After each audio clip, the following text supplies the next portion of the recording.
నువ్వేం చేస్తావో చెయ్యి, ట్రై చెయ్యి, నీ ఇంటికి వస్తాడా ట్రై. బాధ ఎందుకు అటువంటిప్పుడు? నువ్వు చేసేదాన్ని ఎందుకు బాధపడుతున్నావు?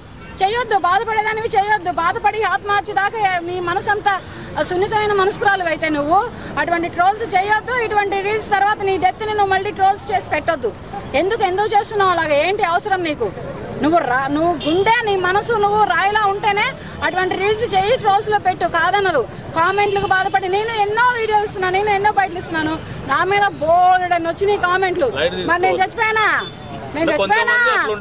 పెట్టే నా కొడుకుని చంపేస్తా. నా గురించి తప్పుగా మాట్లాడినా సరే నేను దులిపేసుకుంటా, పట్టించుకోను. పెడతాడు ఒక్క నా కొడుకులు, కోది నా కొడుకులు పెడతారు, పెట్టారు కదా అని పట్టించుకోవద్దు. అంతేగాని నీకు ట్రోల్స్ ఫ్యాషనా? నువ్వు కెమెరా ముందర డాన్స్ చేయడం ఫ్యాషనా? నువ్వు కెమెరా ముందర వంట చేయడం ఫ్యాషనా? ఇది చేయొద్దని నేను అనట్లేదు. ఇలాగని చెప్పి నువ్వు చేస్తూ నువ్వు ఎవడో ఏదో కామెంట్ పెట్టాడని నువ్వు చచ్చిపోయావు అనుకో, నీ పిల్లలు అనాథలు అయిపోతారు, నీ తల్లిదండ్రులు దిక్కులేని వాళ్ళు అయిపోతారు, నీ భర్త అయితే పిచ్చోడైపోతాడు పెళ్ళి అయితే. ఇదంతా చేయడం కోసం నువ్వు ట్రోల్స్ చేసి రీల్స్ చేస్తున్నావా? ఎందుకు ఇలా? అవసరం లేదు. మహిళలు మంచి మనసు సున్నితమైన వాళ్ళు ఉన్నారు, రెబలైన అమ్మాయిలు ఉన్నారు, రెబలైనటువంటి రాక్షసులు ఉన్నారు, అందరూ ఉన్నారు. మహిళల గురించి నేను చాలా కొంచెం బ్యాడ్గానే మాట్లాడతా. ఎందుకంటే ఇప్పుడు ఉన్నటువంటి జనరేషన్ బట్టి అమ్మాయిలు బాగాలేరు, అమ్మాయిల పేరెంట్స్ అంతకంటే బాగాలేరు. దాని మీద నేనేంటంటే కొంచెం అమ్మాయిల గురించి తప్పుగానే మాట్లాడతాను. ప్రవర్తన బాగాలేదు. అమ్మాయిలు కాలేజీలకు వెళ్తున్నారా, ఆఫీసులకు వెళ్తున్నారా, ఆఫీసులో ఎవరు ఎక్కడ వెళ్తున్నారు అనేది తెలియకుండా అయిపోతున్నారు. వీళ్ళ జీవితాలను వీళ్ళు ఆగం చేసుకుంటున్నారు.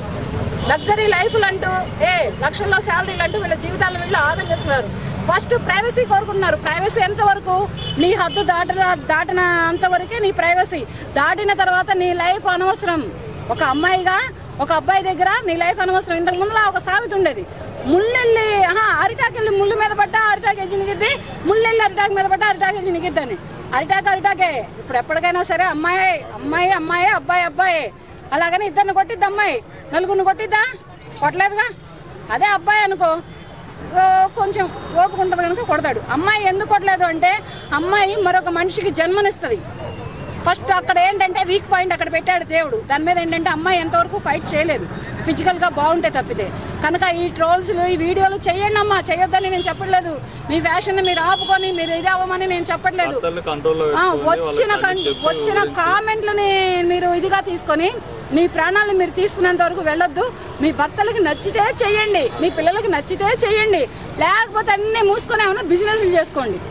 చక్కగా మంచి చిన్న బిజినెస్లు వస్తున్నాయి, చిన్న జాబులు వస్తున్నాయి, ఇటువంటివి చేసుకోండి. అంతేగాని ఇట్లా ప్రాణాలు తీసుకొని మీ తల్లిదండ్రులకి కడుపు సోకాన్ని, మీ భర్తని పిచ్చివాడిని, మీ పిల్లల్ని అనాథల్ని చెయ్యొద్దు.